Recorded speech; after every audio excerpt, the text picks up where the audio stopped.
El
pasaje bíblico en el que se basará la predicación de esta mañana se encuentra en el Evangelio según San Juan capítulo 1, los primeros 3 versículos.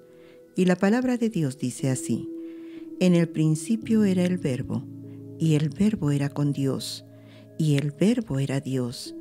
Este era en el principio con Dios. Todas las cosas por Él fueron hechas, y sin Él nada de lo que ha sido hecho fue hecho. Un motivo de alegría, como siempre, es reunirnos en torno a la palabra de Dios y meditar en sus enseñanzas. Les suplico mantengamos nuestras Biblias abiertas en el Evangelio según San Juan, capítulo 1, versículos 1 al 3, que será la base de nuestra reflexión en este día. El 15 de junio de 1520, irritado, el Papa León X tuvo que interrumpir su caza de jabalíes para escribir una bula contra Martín Lutero. Era un ultimátum. Si el monje no se retractaba en 2 meses, sería excomulgado. En la introducción de dicho documento, el pontífice hacía alusión al Salmo 80. «Levántate, oh Señor, el berraco que ha salido del monte ha destruido tu viña, y la bestia del campo la devora». El Papa vio en el jabalí una imagen acertada del fraile alemán. Para León X, Lutero se opuso a la Iglesia de Roma como un jabalí salvaje. Pero Lutero veía exactamente lo mismo, aunque al revés. El jabalí que destruía y depredaba la viña de la cristiandad era el propio Papa. La bula papal no intimidó al monje rebelde y su respuesta fue un escrito incendiario titulado «Contra la execrable bula del anticristo». Aunque enemigos irreconciliables, el Papa y Lutero tenían al menos en común algunas cosas. Decían luchar por la obra de Dios y apelaban exactamente al mismo salmo. Estaban dispuestos a ir a la guerra cantando el mismo himno. Esto nos lleva a la pregunta de si puede un himno cifrar las razones por las cuales un hombre esté dispuesto a vivir o incluso a morir, y la respuesta es sí, mayormente cuando este himno es divinamente inspirado. El prólogo de Juan ha sido identificado como un himno. Ha sido llamado por algunos intérpretes la cumbre de los cantos del Nuevo Testamento, el himno al Verbo hecho carne.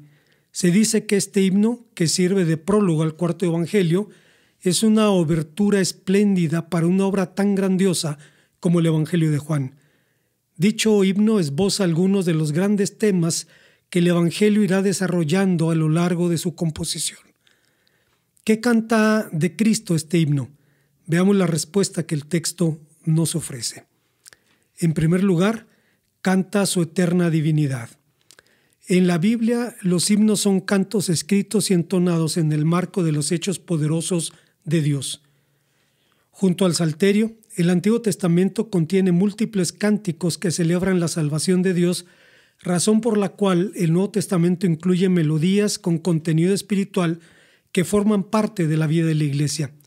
Entre los cánticos que llegaron a formar parte de la liturgia de la cristiandad primitiva se encontraba el Cántico de María en Lucas 1, 46 al 55, el Benedictus o Cántico de Zacarías en Lucas 1, 68 al 79, el Nunc Dimittis, el Cántico de Simeón de Lucas 2, de los versículos 29 al 32, además de diversas doxologías que encontramos en varios pasajes del Nuevo Testamento y fracciones de himnos que encontramos en escritos de Pablo, como en Romanos, Primera de los Corintios, Efesios, Filipenses, Primera Timoteo, Segunda Timoteo, Tito, etc.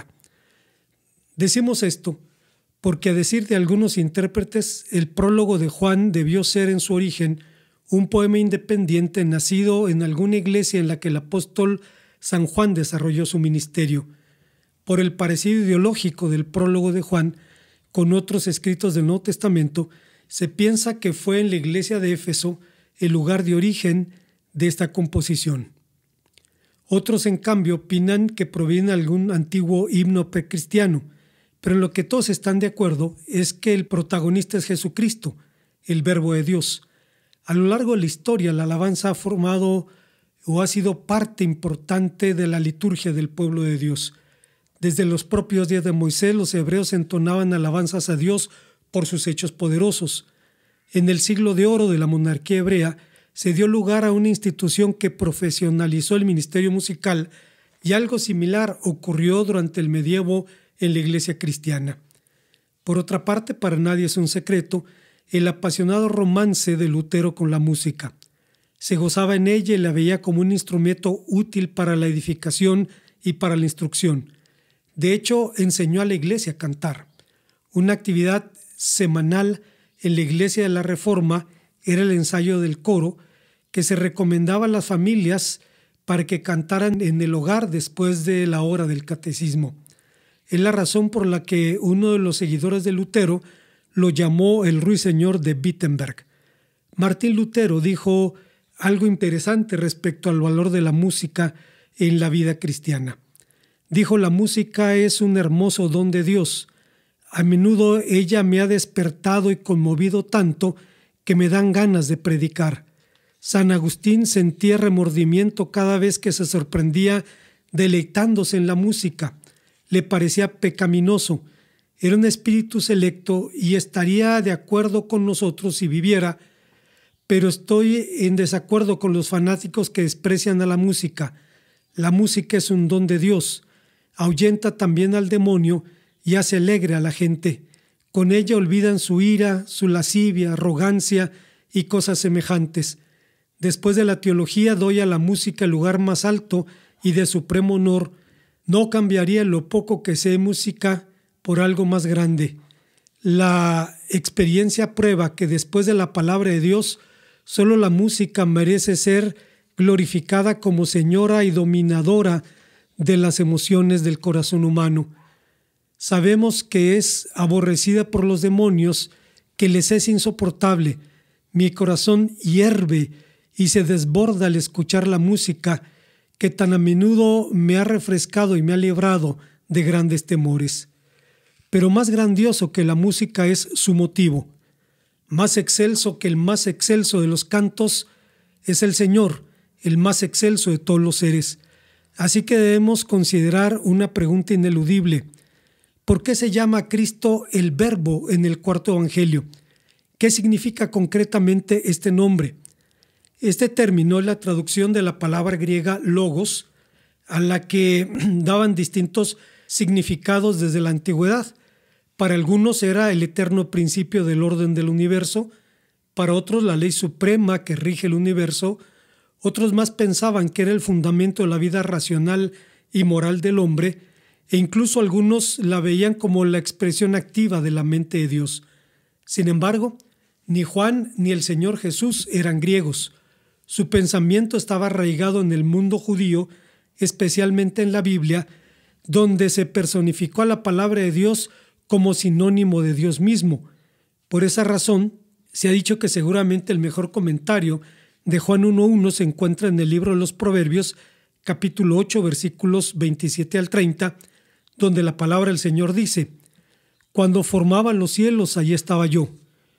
Cuando trazaba el círculo sobre la faz del abismo, cuando afirmaba los cielos arriba, cuando afirmaba las fuentes del abismo, cuando ponía el mar su estatuto, para que las aguas no traspasasen su mandamiento, cuando establecía los fundamentos de la tierra, con él estaba yo, ordenándolo todo, y era su delicia de día y de día, teniendo solaz delante de él todo el tiempo.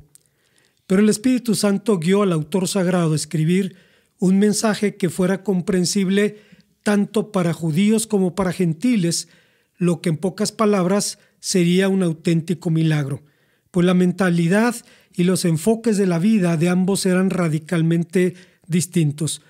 Y como ejemplo de esto podemos recordar las palabras del apóstol San Pablo, quien dice: los griegos buscan sabiduría, mientras que los judíos buscan señales. Pero el prodigio ocurrió.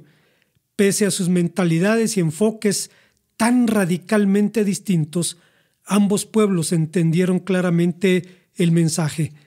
Tanto para los judíos como para los griegos, el Logos representaba el poder dirigente del universo y lo representaba como la expresión misma de Dios.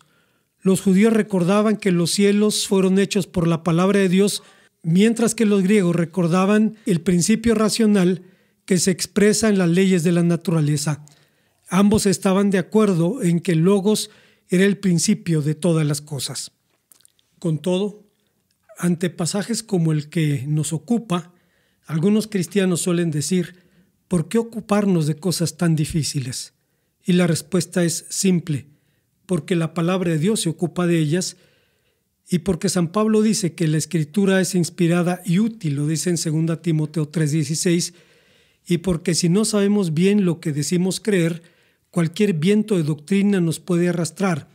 La pereza intelectual convierte a cualquiera en un buen candidato a pseudo judío, de los que tanto abundan en el día de hoy, o testigo de Jehová.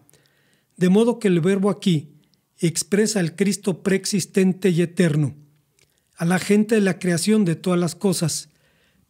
Presenta al mismo Cristo del que el apóstol San Pablo dijo en su carta a los Colosenses, capítulo 1, versículos 15 al 20, Él es la imagen del Dios invisible, el primogénito de toda la creación, porque en Él fueron creadas todas las cosas, las que hay en los cielos y las que hay en la tierra, visibles e invisibles, sean tronos, sean dominios, sean principados, sean potestades. Todo fue creado por medio de Él y para Él. Y Él es antes que todas las cosas y todas las cosas en Él subsisten. Y Él es la cabeza del cuerpo, que es la iglesia, que es el principio, el primogénito de los muertos, para que en todo tenga la preeminencia. Dios envió a su Hijo Jesucristo para reconciliar por medio de Él todas las cosas. Lo envió para posibilitar la paz de quienes confían en sus promesas y obedecen también su dirección. Hay una segunda enseñanza que encontramos en este pasaje. Estamos hablando del himno al Verbo hecho carne, un himno que canta la participación de Cristo en la creación.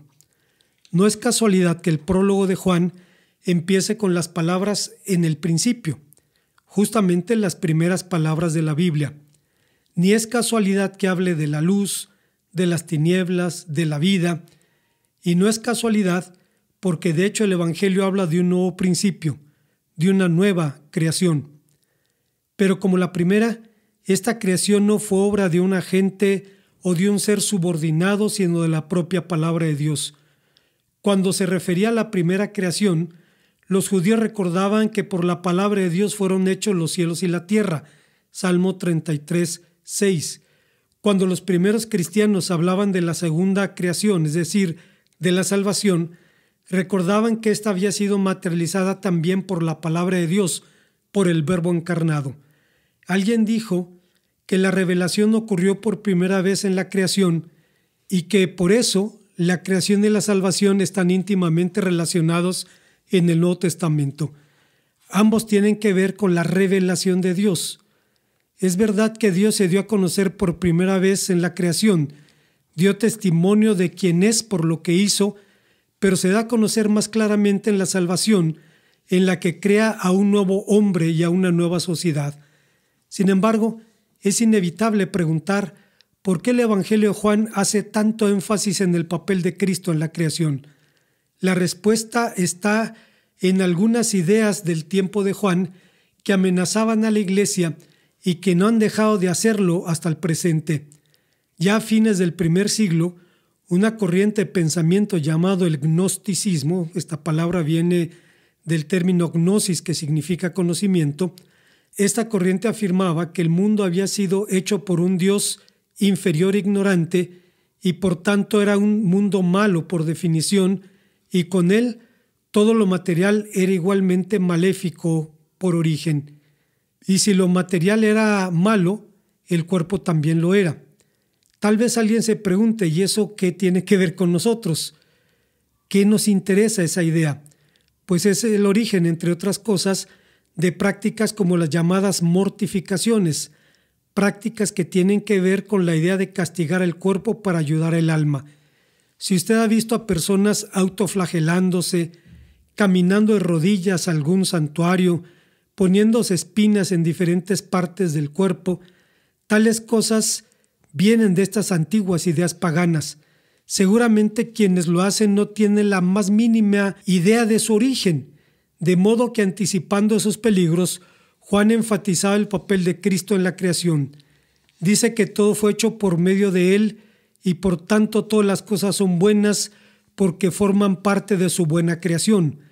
Pero regresando a nuestro asunto, como señalamos anteriormente respecto al papel de Cristo en la creación, San Pablo dice que Él es el origen mismo de la creación, no únicamente como su agente, sino como su meta y su fin, y por eso es el alfa y el omega. La creación no solo es suya, fue creada para darle honor y gloria, y en tanto ésta cumple con su cometido, es sustentada por el poder de Cristo, como nos dice Pablo en Colosenses capítulo 1, versículos 15 al versículo 17. Hay una tercera y última enseñanza que encontramos en este pasaje. Estamos hablando del himno al Verbo hecho carne, un himno que canta el milagro de la encarnación. Aunque el Evangelio de Juan habla claramente de la eterna divinidad de Cristo, habla también de su humanidad patentizada en su muerte. Ese es el hecho central del Evangelio. El Señor Jesús fue condenado a muerte y ejecutado por una institución que no lo aceptó por considerarlo peligroso a sus intereses políticos, económicos y religiosos, defendidos por una interpretación de la ley en la que se apoyaron para darle muerte. Pero siendo honestos, la encarnación de Cristo es uno de los temas más desafiantes del mensaje cristiano. Para las dos grandes religiones monoteístas, el judaísmo y el islam, la doctrina resulta incomprensible e incluso escandalosa. La última página del Corán expresa: Él es Alá, uno, el Dios eterno, no ha engendrado ni ha sido engendrado, expresando un mensaje claramente anticristiano. No solo los escépticos plantean preguntas respecto a la encarnación, también lo hacemos los propios creyentes. ¿Es posible que el Dios santo e infinito pudiera encarnarse en un ser finito? ¿Cuál sería la razón por la que Dios se encarnara? Pero esta clase de discusiones no es nueva y era común desde los días del Evangelio de Juan. Esto explica por qué numerosos concilios fueron llamados concilios cristológicos, porque el centro de su discusión fue la persona de Jesucristo, su identidad, su naturaleza. En su momento, la Iglesia cristiana expresó en sus antiguas confesiones de fe aquellas enseñanzas que sobre Cristo surgían de las Escrituras, y así el credo niceno dice al respecto: creo en un solo Señor Jesucristo, Hijo único de Dios, nacido del Padre antes de todos los siglos, Dios de Dios, luz de luz, Dios verdadero de Dios verdadero, engendrado, no creado, de la misma naturaleza del Padre, por quien todo fue hecho, quien por nosotros los hombres y por nuestra salvación bajó del cielo. Pero como San Pablo diría, la encarnación era escándalo para los judíos y locura para los griegos. Agustín de Hipona dijo que en la filosofía pagana había afirmaciones similares a las del prólogo de Juan, que en el principio era el Verbo, que el Verbo estaba con Dios, que todas las cosas fueron hechas por Él, que lo que Él hizo es la vida y que la vida es la luz de los hombres, etc. Todo eso lo encontré en esos escritos, pero que el Verbo se hizo carne y que habitó entre nosotros, nunca lo vi allí. En otras palabras, durante la antigüedad cristiana, el prólogo de Juan fue interpretado de muchas formas por pensadores paganos, pero ninguno de ellos arribó a la verdad de la encarnación. Esta verdad tenía que ser revelada por Dios. Pero la encarnación es mucho más que un dogma cristiano, es mucho más que un artículo de fe.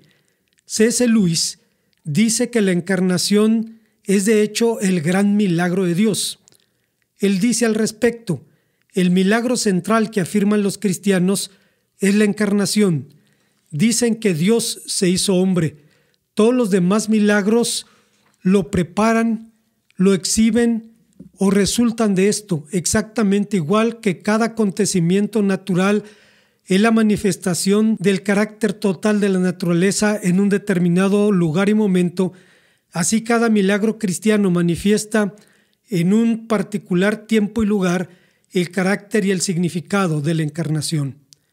Pero regresando a nuestro texto, el versículo 14 se convirtió en una bomba atómica para los hombres del primer siglo. Los judíos sabían que la Biblia personifica la palabra de Dios. Más aún, cuando tradujeron las escrituras al idioma arameo, donde el texto habla de Dios acercándose o manifestándose a los hombres, los escribas sustituyeron el nombre de Dios por la expresión palabra de Dios.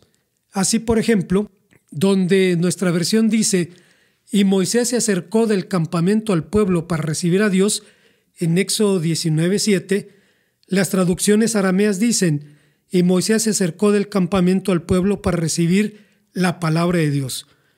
Se pensaba que Dios estaba tan por encima del mundo, que su santidad le impedía tener contacto con él, razón por la cual eludieron mencionarlo en situaciones coloquiales.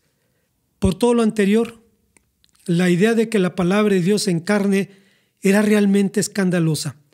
Pero Juan fue mucho más allá, mucho más lejos. Escogió una palabra dura, incluso grosera, para hablar de la encarnación.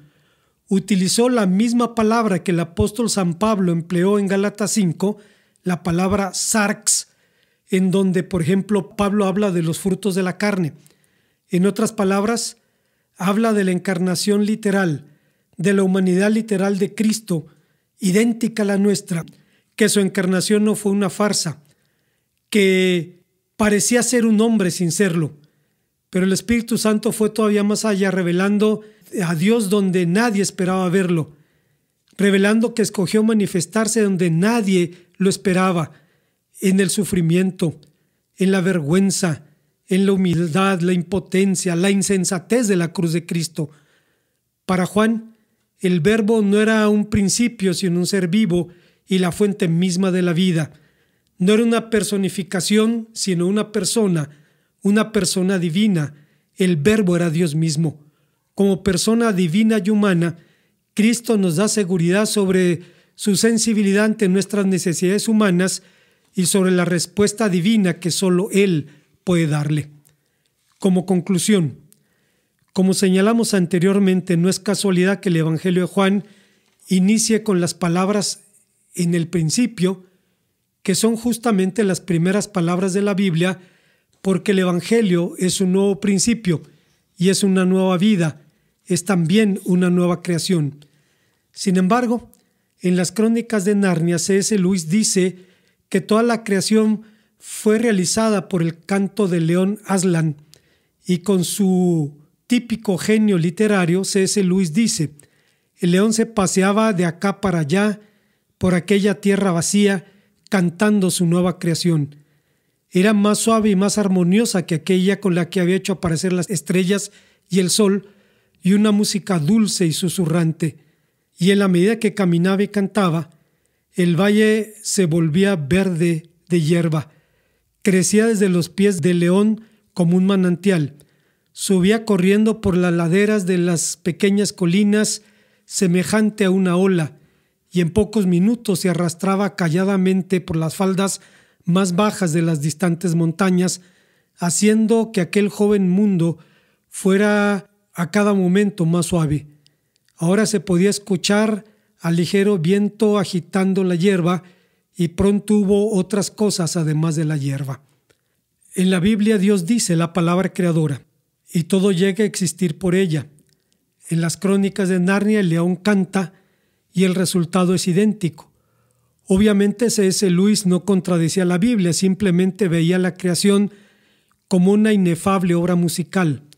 El Génesis y en Juan, tanto el acto creador como el acto redentor provienen de la palabra misma, de la palabra divina, que hablada o cantada para nosotros es música celestial. Los himnos pueden ser poderosos catalizadores de los sentimientos y las decisiones del hombre. De hecho, los himnos de la Reforma fueron jubilosos pregoneros de su mensaje. No es exagerado decir que Castillo Fuerte fue la marsellesa de la Reforma protestante. Un jesuita contaba cómo esos himnos impactaban en el mundo católico. Decía: el día de San Juan entró por la puerta de la ciudad de Magdeburgo un viejo tejedor que vendía himnos mientras los cantaba el pueblo. El alcalde, que venía de misa temprano, al ver la multitud preguntó a uno de sus criados qué pasaba. Hay un viejo bribón, contestó, que canta y vende los himnos del hereje Lutero.